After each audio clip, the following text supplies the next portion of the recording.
There are few things as timeless as 2 fingers on the dial. That's the idea. Tuning a radio is classic Americana, especially at a drive-in movie. The only rule we have is you can't leave till you've had a good time. Okay, you got that? Sherry Barnes is the one who takes your $10 for a movie. Thank you, sweetheart. And she built this place herself. I cleared all the trees. Some guys brought some dozers and left them, and I climbed on it and did it because they weren't coming back. They weren't doing their job, so I learned to run them, and I did it. She puts on a fireworks show every night and is a firecracker herself. I got it done anyway. Nothing's going to change my direction. Sherry says she's had this land for 12 years. And after a car accident that killed her friend and left her with years of surgeries, she says this all came to her in a dream. I would have never thought of this on my own. If I had of, I'd have done it years ago.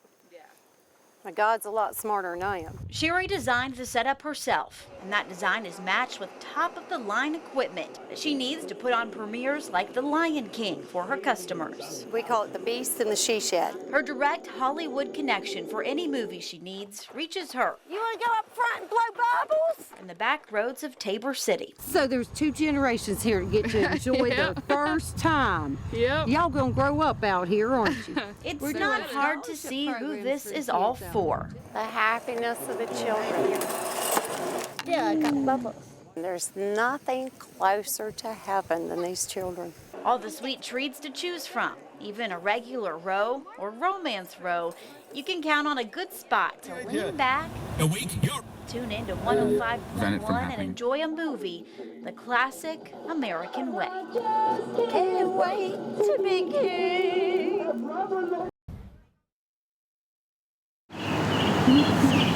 As the sun's first rays let the moon know its nightly watch is ending. A sound we all know. Trucks along with the morning light. But inside one of these homes it routes around. Skip backwards. A little boy knows that sound doesn't mean the truck is coming. His friend is. It started probably about 2 years ago.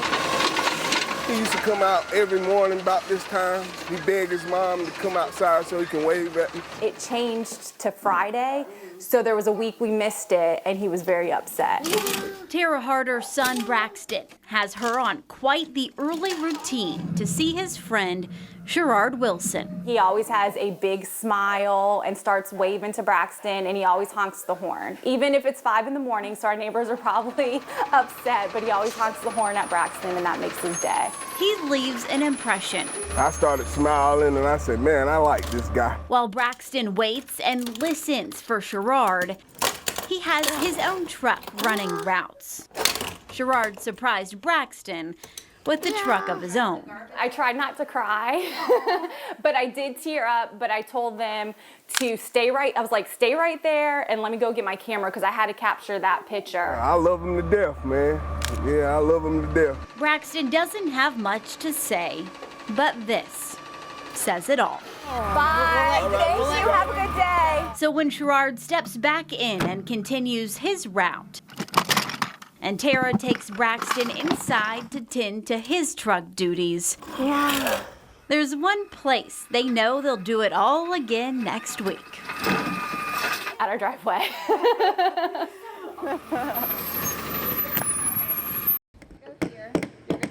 I like my job. I do. Right there. See the hole? The more orange aprons and the orange bucket seats, the merrier. The laugh of the captain of this orange aproned operation. And you got to name the boat. Doug Peterson. Just seeing the kids when they come and enjoy it. They all come up there so polite, so nice. Everybody's got nice people. It's hard not to smile back here at the place where everyone's plates are full. And they have someone like Doug to guide them. Just glue them on. Because every nail and wooden toy truly comes from the heart. Alexa, turn on the Kingston Trio.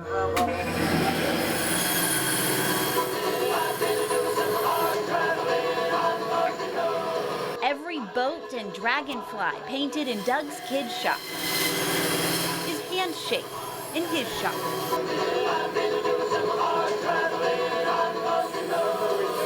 like this out here?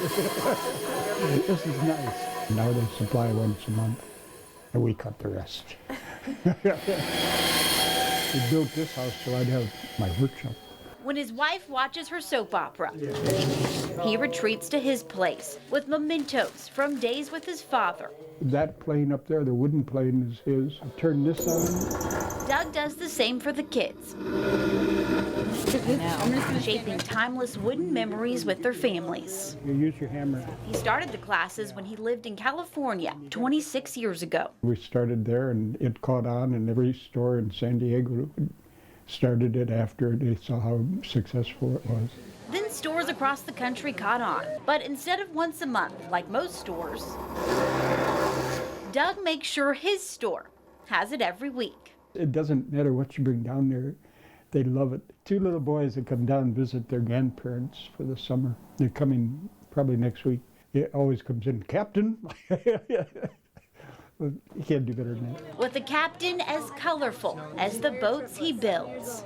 Knock your socks off, what them little kids can say. The pride of his work. But this is a high tech. This is not a simple thing. And why he does it. We challenge anybody in the country to a paddleboat race with this one. Is obvious with the ear-to-ear smiles he makes. Every last one comes up and thanks you. That keep coming back. What better job can you have?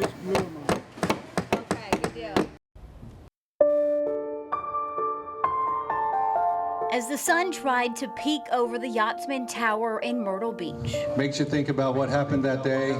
Hundreds rose early. The firefighters that climbed the stairs that day. Like the thousands of Americans who went to work on what they thought was a regular day, September 11th, 2001. It's a memorial, so thank you for being here. Just to honor those that gave all, so especially the first responders and all the victims of 9/11. 846. The 110-story climb begins at the time the North Tower was hit, 8:46. 11 stories here, being climbed 10 times. The firefighters did at the towers without thinking twice. I do it for those that can't. I did it to celebrate the sacrifice of the people on 9/11. It's really just about remembering those lives lost. It's an honor for us to do this, just to remember those lives lost and just never forget. As the sweat pours down, the red bandana catches it, like it did in the South Tower when financial rookie and volunteer firefighter Wells Crowther wore it while saving lives alongside the FDNY.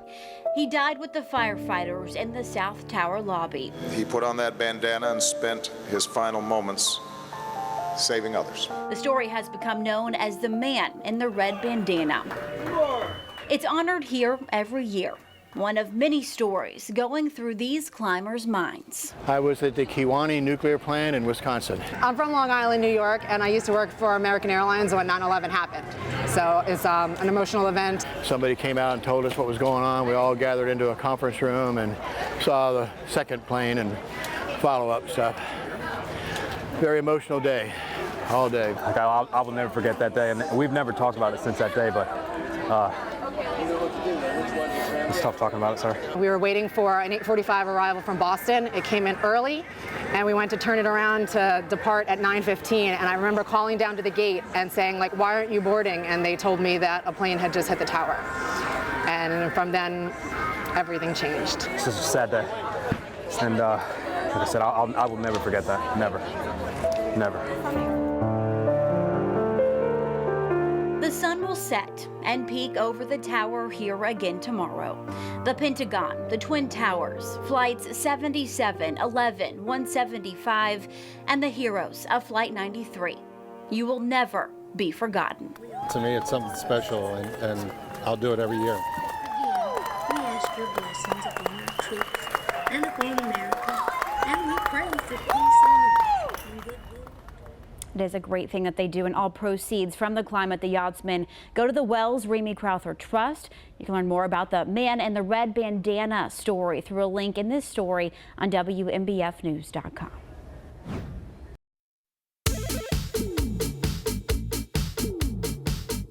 Mary Lou Retton, Lex Luger, the Steiners, Ric Flair, Tim McGraw, Fred Ward. Fred Ward. Rest wrestlers, celebrities like Danny Trejo, and famous bodybuilders. And their favorite clientele, locals. Ted and Nancy Capp have hosted a lot of bodacious bods in their gym that keeps its 80s appeal.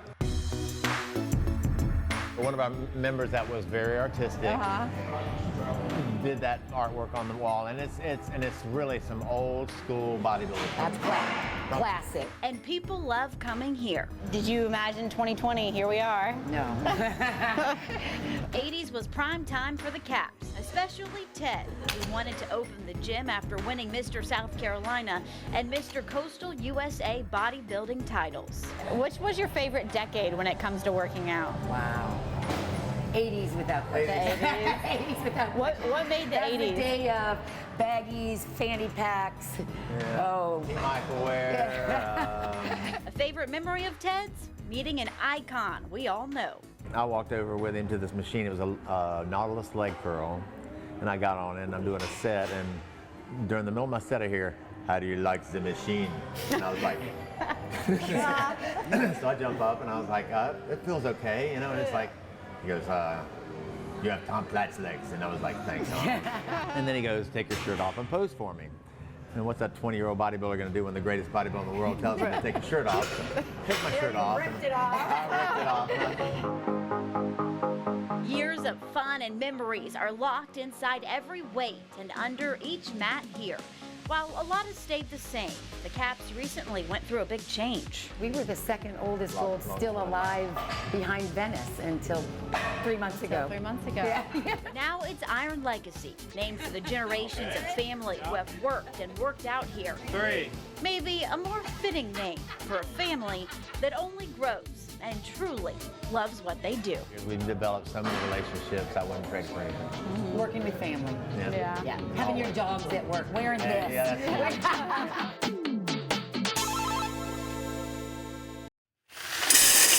The value of a coin isn't the same.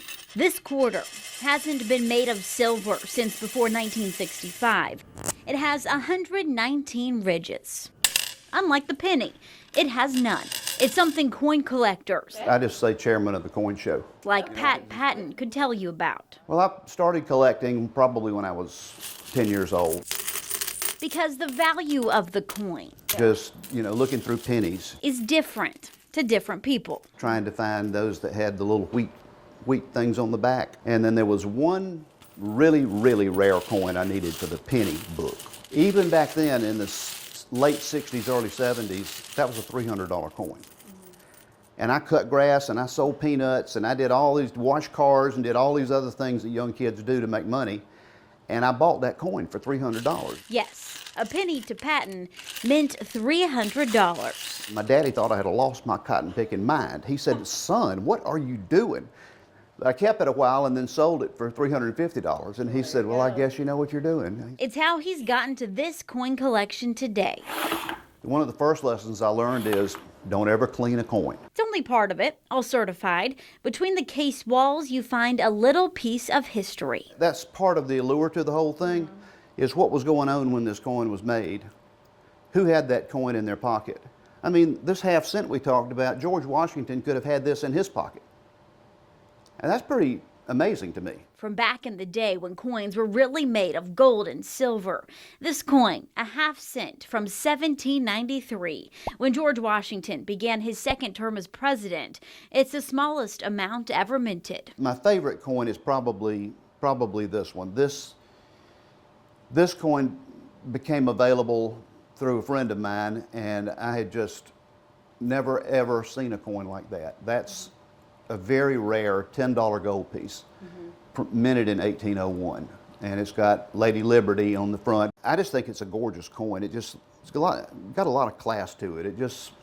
You don't see stuff like this anymore. The $10 gold eagle coin carried like pocket change, but with half of this $10 coin, you could have bought a pair of high leather boots, a shawl, and mittens in 1801. Of course, $10 back in the 1800s, early 1900s, was a lot of money. $10 in 1801 is equal to $204 today.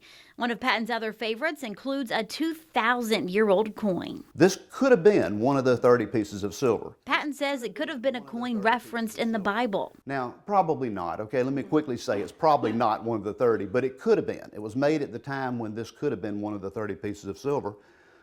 And to hold a coin like that and realize the significance of it is pretty amazing. An ancient Roman shekel, if only it could talk. I have no idea how many miles it has on. When you come see this collector of things with age, you can see things really do get better with time.